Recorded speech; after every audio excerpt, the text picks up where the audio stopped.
If discipline is really just about wanting it more, then why do people who genuinely want to change keep failing anyway?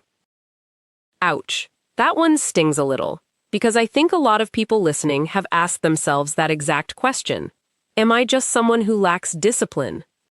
There's a 25-year-old woman named Priya who used to think exactly that. Okay, tell me about her. She's studying for her CPA exam in Denver. Over 8 months, she's built 6 different study plans. 6 times, she told herself, this time's going to be different. And was it different?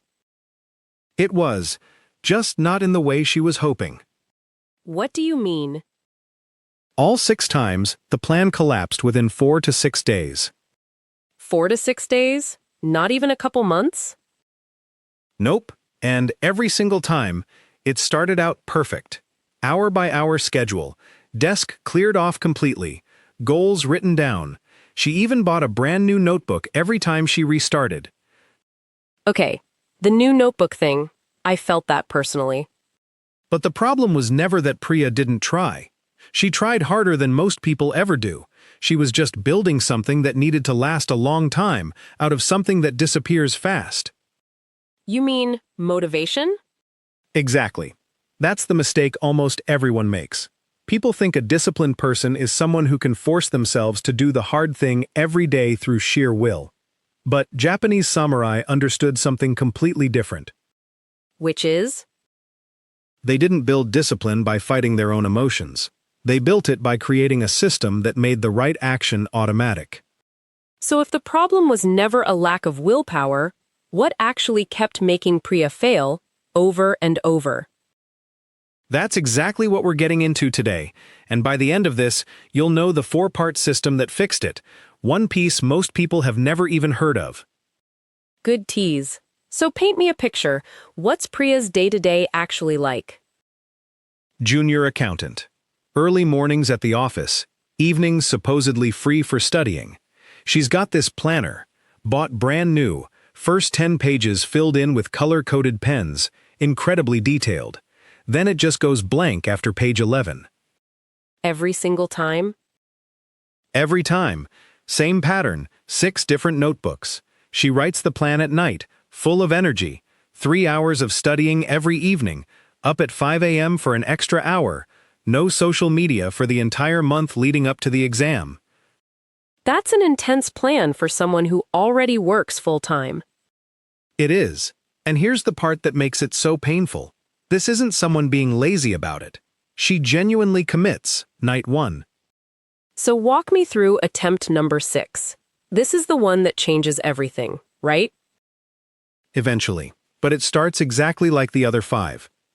Of course it does. Night before, she writes the whole plan out, feels unstoppable, even journals a full page about how committed she is this time. Day 1? Goes exactly to plan. 3 full hours of studying. Day 2? 45 minutes. Too tired after work, she tells herself. That's a steep drop for day 2. It is, and it doesn't stop there. If any of this sounds familiar, the color-coded planner, the "this time's different" speech, that's honestly the whole reason we're making this video. Stick around, because this pattern's about to make a lot more sense, and there's a very specific moment coming up where it all falls apart. Okay, now I'm bracing for it. What happens by day 5? She gets home around 8 p.m. after a long day, opens the textbook, but her brain's just empty, reads the same paragraph 4 times, doesn't retain a word of it. And her phone's sitting right there. Right next to the book, she tells herself, just 5 minutes of TikTok to wake myself up, then I'll get back to it. Let me guess.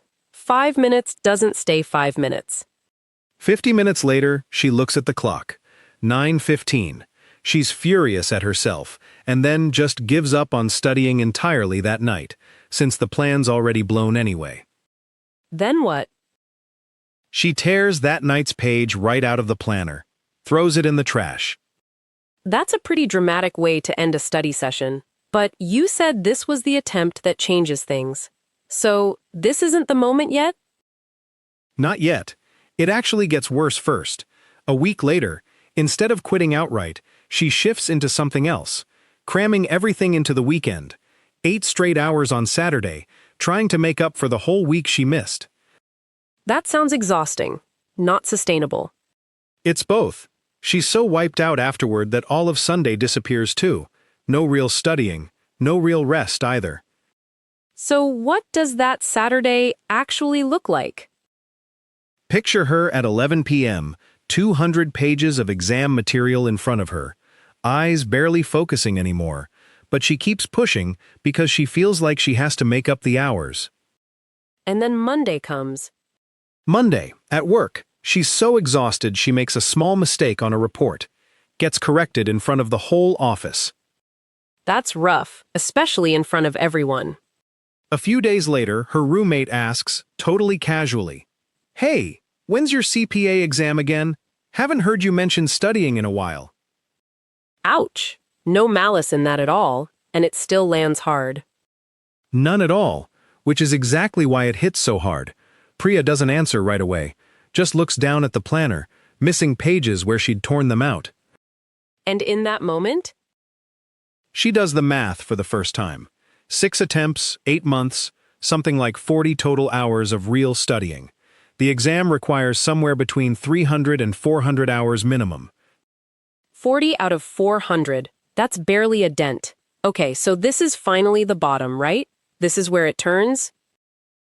This is where it turns. That's the night she stumbles onto an article combining 2 old Japanese philosophies, Kaizen and Bushido. And something in it actually sticks? One line stops her cold. Discipline isn't a feeling. It's a system you never have to feel like using. A system you never have to feel like using? That sounds like a contradiction. Stick with it, because the logic behind it actually makes sense, and this is the part that fixes everything you just watched fall apart.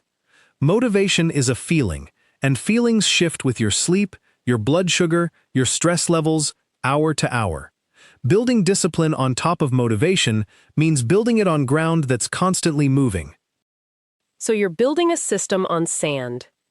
Exactly that. Discipline isn't a feeling, it's a system you never have to feel like using, because the system doesn't ask how you feel before it runs. Where does this idea actually come from? Because I doubt it started with a CPA study planner. It didn't. It goes back centuries. Picture a samurai before a duel. There's a ritual, cleaning the sword, and it's not about superstition or ceremony. Then what's it about? The ritual happens no matter what he's feeling. Scared, confident, exhausted, excited, doesn't matter. The motion of cleaning that blade is identical every time, completely detached from whatever emotion is running through him that day. So the ritual isn't about feeling ready. It's about not needing to feel ready at all. Exactly. That's the whole point of building a code instead of chasing a mood. So it's less about being a warrior and more about not needing a pep talk every single morning. That's it exactly. Bushido isn't only about honor in combat, it's a personal code, a handful of non-negotiable rules you follow regardless of how you feel that day. And there are 4 separate pieces to this whole system. This samurai ritual is just piece 1. 4 pieces. Walk me through the rest, starting with what Priya actually did differently. First, she applies the Kaizen piece, the small win. Instead of 3 hours every night, her new rule is brutally small. Read exactly 1 page of exam material, every night, no more required. 1 page. That sounds almost too easy. That's the whole point. First night, she plans to read just 1 page, but since there's no resistance left to push through, she keeps going another 20 minutes without even forcing it. So the tiny goal removes the wall that used to stop her before she even started. Discipline isn't a feeling, it's a system you never have to feel like using, and she's stopped waiting to feel motivated before opening the book. 1 piece down. What's piece 2? The Bushido piece, her actual code. She writes down 3 non-negotiable rules. Always open the book at night, even if it's just 1 page. Never check her phone before opening the study material. And does she stick to it? Because this is exactly where the old version of her would have quit. One night, she gets home very late from a work deadline and almost skips entirely. But instead of asking herself, "Do I feel like studying?" she asks the question written in her own rule. Does this match the person I'm trying to become? And that's enough to get the book open?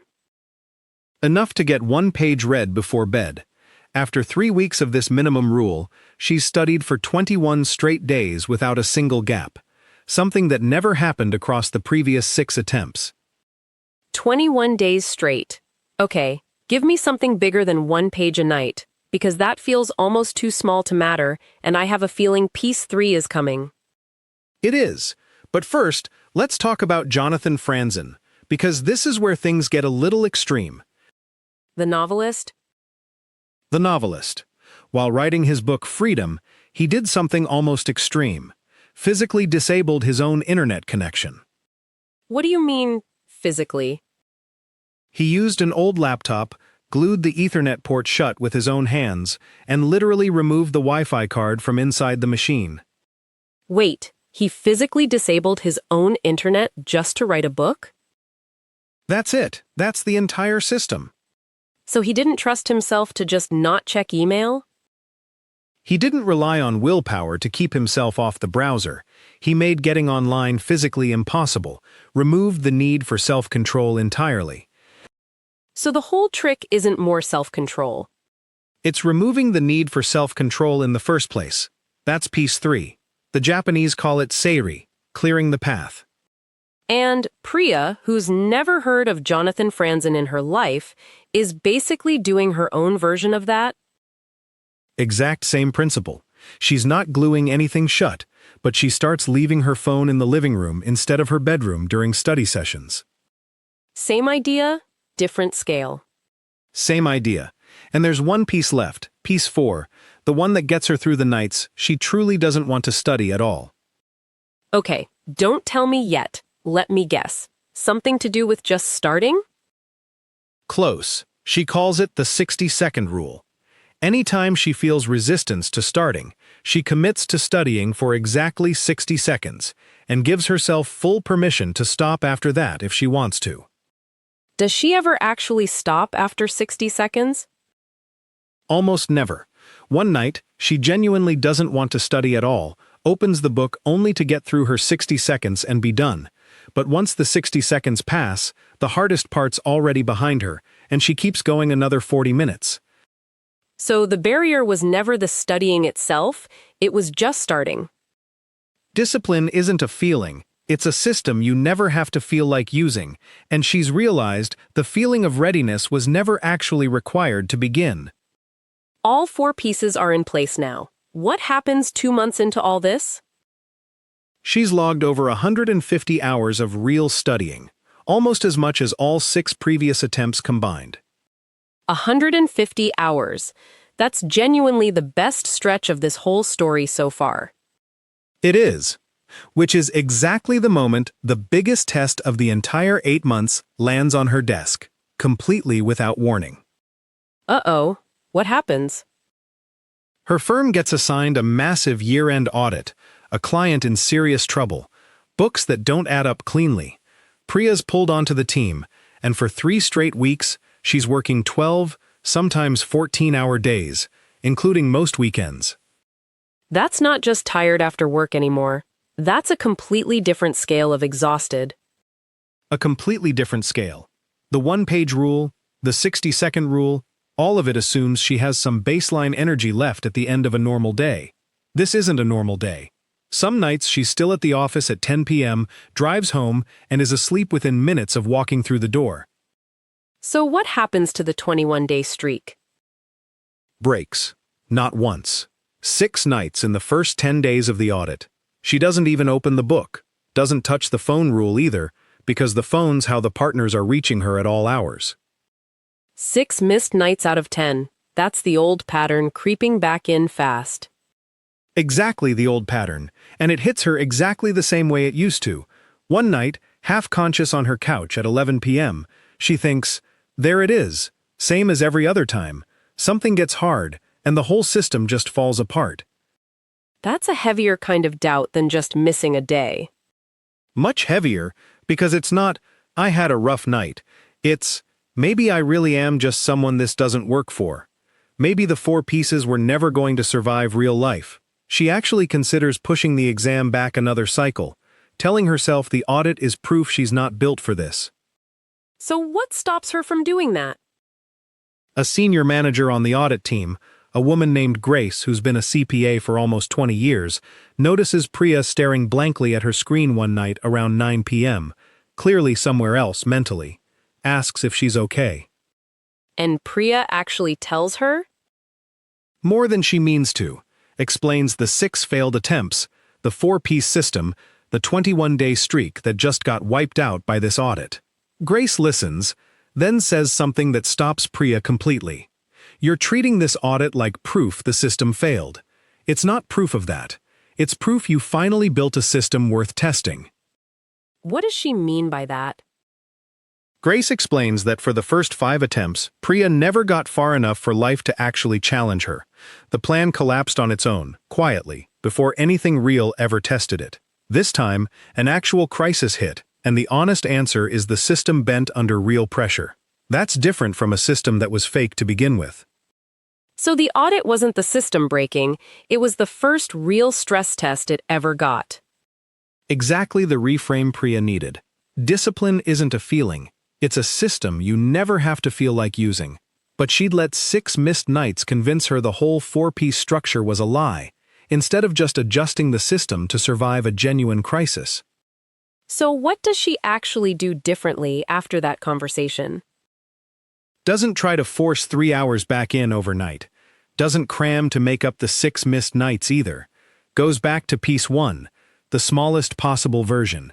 Even during the worst nights left in the audit, she commits to opening the book and reading exactly 1 sentence. Not a page, 1 sentence. That's even smaller than the original rule. Because the original rule was built for a normal week, and this wasn't a normal week. The point was never the size of the page. The point was never letting the streak hit 0 long enough to convince her brain the whole thing was over. Does 1 sentence a night actually hold up? For the remaining 2 weeks of the audit, yes. Some nights it really is just 1 sentence before she falls asleep. But the chain never fully breaks again.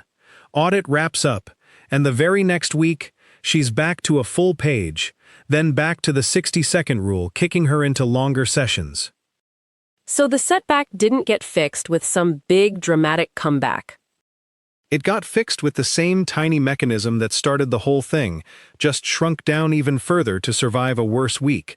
That's the part that finally convinces her this is different from the other 6 tries. A system that only works on easy weeks was never actually a system. This one survived the hardest 3 weeks of her year. So where's she land after the audit's behind her? 2 months later, she's logged over 150 hours of real studying. Audit weeks included. Almost as much as all 6 previous attempts combined, and this time the number never resets to 0. 150 hours, survived through an actual crisis. That's the part people are going to want proof behind, not just a nice story. Fair. So here's where the research actually backs it up. That 1 page, then 1 sentence minimum rule, there's a concept called implementation intentions. What's that mean? When a behavior is tied to a small, specific, easily achievable threshold instead of a vague or oversized goal, people stick with that behavior significantly longer, especially under stress, because the threshold can shrink without disappearing entirely. So a tiny, concrete target beats a big, vague one, basically every time, including the worst weeks. Especially the worst weeks. And the other piece, moving her phone to a different room, that's backed too. Environmental design research consistently shows that reducing the steps required to reach a good habit, or increasing the steps required to reach a bad one, changes long-term behavior more than willpower alone ever does. So the room her phone's in matters more than how much self-control she has. More than most people want to admit. Okay, this is the part I've been waiting for. How does Priya's story end? Does she pass? Exam day. 8 months after that 6th failed attempt. Audit and all. She walks in with over 300 hours logged. How's she feeling walking in? Not fired up, not overflowing with confidence, just normal, like any other study session. And that feeling of normal is exactly what's different this time. That's kind of anticlimactic, in the best way. That's the whole point. The version of her that needed to feel unstoppable to show up never lasted more than 6 days. The version that just needed the system to run and survive one brutal audit along the way lasted 8 months. So what do you want people to actually take from this? Discipline was never something you're born with or without. It's a small system you build, so you never have to wait around to feel ready. And it's not supposed to be untouchable either. It's supposed to shrink, not disappear, the day life actually tests it. Kaizen for the small win. Bushido for the code you follow regardless of mood. Seiri, clearing your environment so the right choice takes 0 effort. And 60 seconds to break through the start. 4 pieces, and not one of them requires you to feel like doing anything, even during the 3 worst weeks of your year. If you want the rest of this series, subscribe. We'll walk through the next one together. Discipline isn't a feeling. It's a system you never have to feel like using. Turns out, that really is the whole secret. Nothing bigger hiding behind it. Honestly, I've started my own version of the 60-second rule. Every time I don't want to reply to an email, I tell myself just 60 seconds of typing. Does it work? Every single time. I just wish someone had told me this before I had 400 unread emails. I still haven't opened my email in 3 days. 1 page, 1 rule, 60 seconds at a time.